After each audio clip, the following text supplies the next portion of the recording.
ઈચ્છે છે કે રાજકોટનો વિકાસ થયો છે અને ગુજરાતનો પણ ખૂબ વિકાસ થયો છે.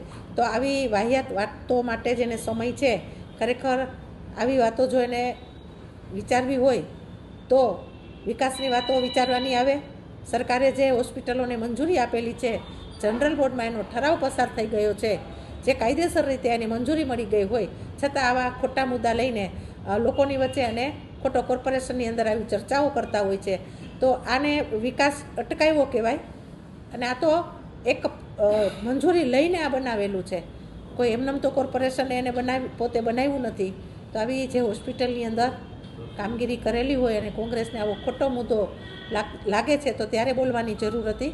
અત્યારે બોલીને ખોટા વિરોધની વચ્ચે એ પડે છે.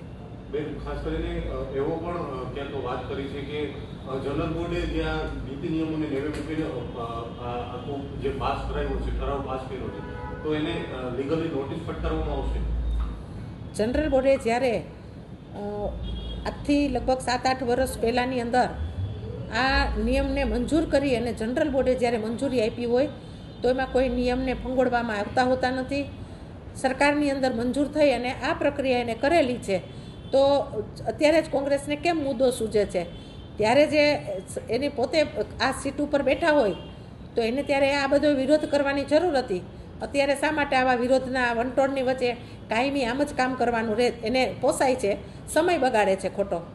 ત્યારે એને આ વિરોધની વચ્ચે એને વિરોધ કરવાની જરૂર હતી કે ભાઈ આને મંજૂરી તમે આપેલી છે તો આ મંજૂરીને એને ત્યારે જ એને અટકાવવાની જરૂર હતી. જે મંજૂરી મળી ગઈ છે, જનરલ બોર્ડમાં પસાર થઈ ગઈ છે, છતાં આટલા 8-10 વર્ષે એને પાછું એને ઉછાળીને સમાજની વચ્ચે ખોટા ગેરમાર્ગે વાળે છે.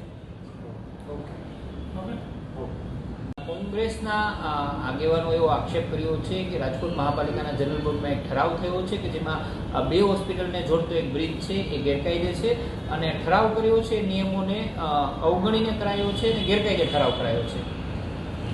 રાજકોટની અંદર જે 2 હોસ્પિટલમાં ગેરકાયદેસર રીતે જે કાંઈ કોંગ્રેસ બોલતી હોય તો કોંગ્રેસને હવે બોલવાનું સૂચે છે. ત્યારે આ ઠરાવ મંજૂર થતો તો ત્યારે શું એને વિરોધ નહોતો કરાતો? પણ જ્યારે આ બધું થઈ ગયું હોય ને કોંગ્રેસ અત્યારે શું છે તો કે પોતે જ નવરા છે, શું કરવાનું? તો એના માટે થઈને જે જૂના મુદ્દા છે સરકારમાં મંજૂર થઈને અહીંયા આવેલા છે